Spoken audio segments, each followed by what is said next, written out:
Hello guys and gals, welcome back this week for another episode of Haunted Gaming. This time we do another Super Mario creepypasta called Mario.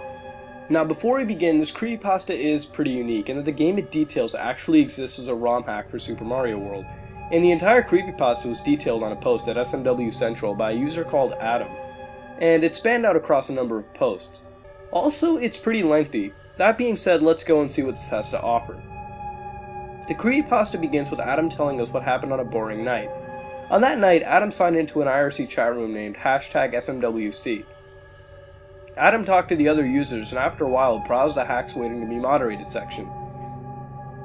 In this section were 33 hacks, with the majority of them looking very horrible. Eventually, a hack called Mario caught Adam's eye. The mod's description appeared to look like it was a badly translated plot description from Japanese to English. The description went like this. As you play the role of Super Mario Plumber, verify that you are beautiful Purin Sesu Tozu Toru. Again, Bowser kidnapped the evil king. It is your job to save her. This hack includes 6 levels of very long. Adam initially overlooked this hack, but the curious side of him made him download it. The screenshot for the hack simply showed the letters Mario from the original game's title, and no dates or names, which is odd since hackers usually include this information to signify their identity and the start of the project. The download contained 2 files. One was a hack file which would be passed into the Super Mario World ROM and a text file called 3007014. The patch file was 27 kilobytes in size and was named Mario. Before playing the patch, Adam read the text file but realized it was just complete jargon until closely examining the top of the text file.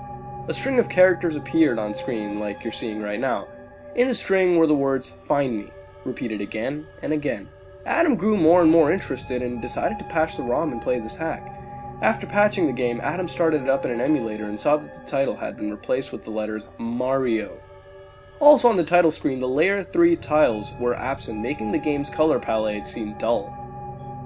Adam began a new game, and in the beginning of the game it would display Luigi and Mario like normal, with a text box appearing above them detailing the plot for the game. In this paragraph, it detailed that Bowser was not the enemy this time, and it was Mario. The text box read, "Welcome, this is Dinosaur Land. In this strange land we find that Princess Toadstool is missing again. Looks like Mario is at it again."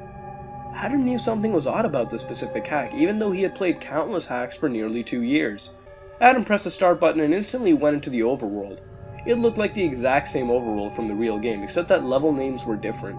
For example, Yoshi's house would just be called Yoshi's, totally omitting the house part. The house was barren and the familiar details such as smoke and birds were gone, and all that was left was a message box. The message box simply revealed binary code, like what you're seeing on the screen right now. It translates into decimal like this, 7237492, and apparently to Adam this translated to the word notepad. Adam went back to the IRC chat room to tell everyone about this hack and how it was freaking him out. The other posters simply responded back sarcastically. Adam returned to the game as his interest began to go through the roof. Adam went to the level Yoshi's Island 1, except this time it was called Never Come Back. Adam thought this would be an impossible level, but it wasn't. The level started with a loud sound from what sounded like Bowser's flying machine. The sound was loud enough to extremely scare Adam, but besides the music, everything in the level seemed to be untouched, except some enemies were missing and the dragon coins couldn't be collected no matter what. Adam began to wonder if Mario had really done something to Dinosaur Land. Adam just couldn't figure out what that was. So as Adam proceeded through the levels, he discovered that all the blocks had been opened and the enemies were missing entirely, and that there were no coins except for the dragon coins. Adam saw the message box. He saw a message box and hit it and received a message that said, "Point of advice, I hate you." Adam began to think the author was some sick individual and that Mario really did do something. Adam began thinking of every possibility, but then hit another message box and this time it said "Point of advice." He disregarded this and rushed to the end. At the end was a fire flower, but it was too high to reach, so Adam ignored it and moved forward. The path to the Yellow Switch Palace appeared, and Adam proceeded to go to the palace. The overworld now also had some details missing at this point. Adam reached the Switch Palace, which was named Mario World instead of its usual name Switch Palace.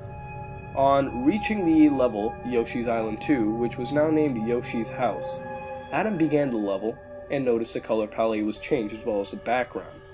Adam reached the block that holds Yoshi, and upon freeing Yoshi, received a message that said, "Hooray!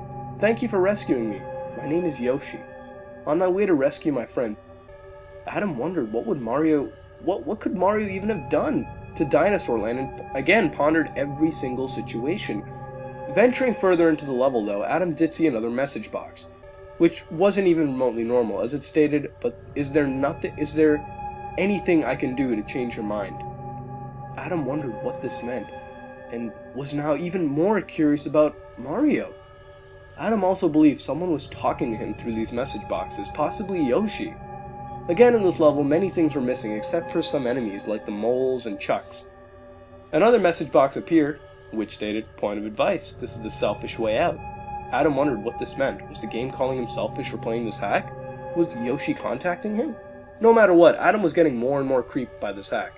Adam ventured further and noticed the game's details, such as the clouds and some colors were missing, which made Adam start to feel depressed. The next level, instead of being called Yoshi's Island 3, now read as Yoshi's Island 7. Adam started the level and noticed that it had a solid black background and the blue and gray covered floor. The level felt lifeless and barren. There wasn't even a living thing on the besides the goal. It was just flat land. Adam finished the level and opened a new path on the overworld, which led to the level Yoshi's Island 4, which was now called Leave Now. Adam wanted to quit, but curiosity kept him going. At this point, no one was in the chat room, and Adam knew he was alone at this point. In the level, there was no water, so Adam couldn't use Yoshi as a sacrifice to make longer jumps, but eventually realized that Mario could walk in the air when reaching a really far jump. Near the end of the level, there was another message box that said, "You get if you cut at the end. If you collect, you can." Adam tried to figure this out, but gave up. It made no sense. Adam finally reached the first castle of the game, Iggy's Castle, except this time it was called Go Back. Ignoring the name, Adam wanted to just get this over with and see the end of this hack. The lava was dark blue, it was a dark blue greenish color, and there were more and more message boxes as Adam went through the level. Every message box was blank, with Yoshi's signature at the bottom, and sometimes other message boxes would just simply read, "Don't you think you caused enough trouble?" Again, Adam didn't know what this meant, and thoughts started invading his head about what Mario could have done and why everyone hates him. Adam began feeling more depressed and scared at this point. Adam kept going down the hallway, checking message boxes that contained either one of these two messages. He ignored them eventually and reached a door which led to nothing but a small section of land. The level appeared to auto-scroll as well. At the end of this land was a pit, and Adam believed that he would have to jump off the pit and commit suicide. But Mario could walk in the air, and Adam proceeded walking on air until he reached a boss door. Adam manned up and entered the door to face a normal Iggy boss. Adam felt kinda cheated, but at least it was finally over. On the castle clear screen, instead of the usual message, it said, "Victim number 1. Eyeballs were unable to be found. The victim was found lying on her carpet. Causes of death unknown. Hand marks with unidentifiable fingerprints were found all over the corpse." Adam was disgusted and wondered what this meant. Why the disturbing message? Why were eyes not found, and why unidentifiable fingerprints? Did Mario do this? And was the girl Princess Toadstool? The player entered the next level, Donut Plains 1. The level also kept its original name. On entering, there were two messages. The messages stated one of the messages said "There's no way out of here," and the other one said "Fly away," both contradicting each other. Adam couldn't find a feather, so Adam continued to explore the level and found that he was stuck with an invisible wall in front of him. Adam thought he was stuck, but upon closer inspection, Adam triggered some invisible tunnel and was transported to a level with a black background, stone blocks for the ground, and a door that was too small to enter because of the mushroom given to him to prevent him entering that door. The level contained nothing, and upon hitting a wall, Adam again triggered another hidden tunnel. Now Adam was in a small room which held a pit in the wall. Adam checked the bottom of the pit, which was solid ground, but kept hitting down to find an invisible tunnel. And there was one, except now there wasn't even a level, and the screen was just black. Adam waited for a few minutes and then shut off his PC. Upon restarting the PC, a message appeared stating, "Now you shall suffer a few moments of the same fate." Adam knew no hack could do this and grew scared. The emulator loaded up again, and Adam couldn't quit this time. It was just Mario and Yoshi standing there for a few seconds. A scary picture popped up for about 2 seconds. Adam believed this was victim number 1. Then the electricity went out, and it was completely dark. But somehow, Mario and Yoshi were on the screen as if the PC was still powered on. Adam's door was blocked and he was trapped, and about 5 minutes later the lights came back on and the emulator quit on its own. Adam thought this might have been Mario atoning for his actions, and this hack was simply to put players in the shoes of Mario being thrown into a hell that looked like Yoshi's Island. Finally, the ordeal was over and the nightmare was done, and the chat room started to busy up. Adam quickly shared his experiences with the chat room. One file was created on Adam's PC. It was a JPEG file, and was greeted with the same scary image he saw in the game. In the end, Adam tells us that it's only a hack and it can't hurt you. Or can it? Well, this is one of the lengthier creepypastas, but it's also one of the best creepypastas out there.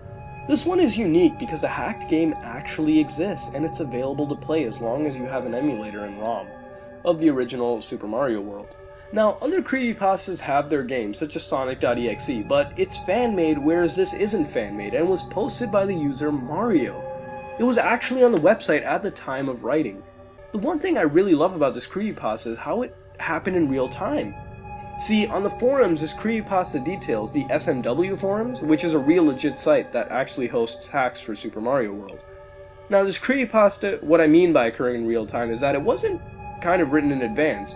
A user named Adam was actually posting this in the year 2010, and was constantly updating and posting to the SMWC community on that forum threads, after several hours after the events happened to him. Each and every hour there were a couple posts. And people were responding between those posts as it actually occurred. It appeared as if someone actually legitimately downloaded a hack out of curiosity and played the game and experienced the stuff. Could this have been some trick by the forum admins to generate, some humor on the site? Or is this actually a real story? If you look at the times, if you look at the way it happened, it seems so real. Could the author really, this author Mario, really have made this game for the purpose that, I guess it was intended to by Adam? Could Adam be telling the truth? I don't know, but it's seriously some creepypasta. I mean, that is in itself one of the creepiest things ever. It's realistic to the point where you legitimately believe this actually happened.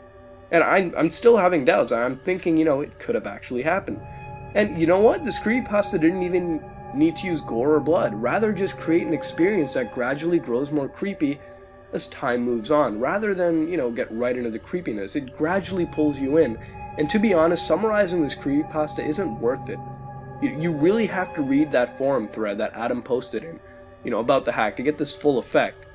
Then, to put it short, it's written in a similar style to the Ben Majora's Mask creepypasta, in several posts. And I don't find much wrong with this creepypasta. I didn't notice any, meaningful cliches, and nothing really bad without nitpicking. All in all, I have to say this is a good creepypasta. It's lengthy, it's written, it has good pacing, and best part of all, it's realistic, to the point where you're wondering, man, this has to be real. You have these doubts. Again, this is a good creepypasta, and I highly recommend you all to go check it out. Again, what would you rate this creepypasta, and what would you change to make it better?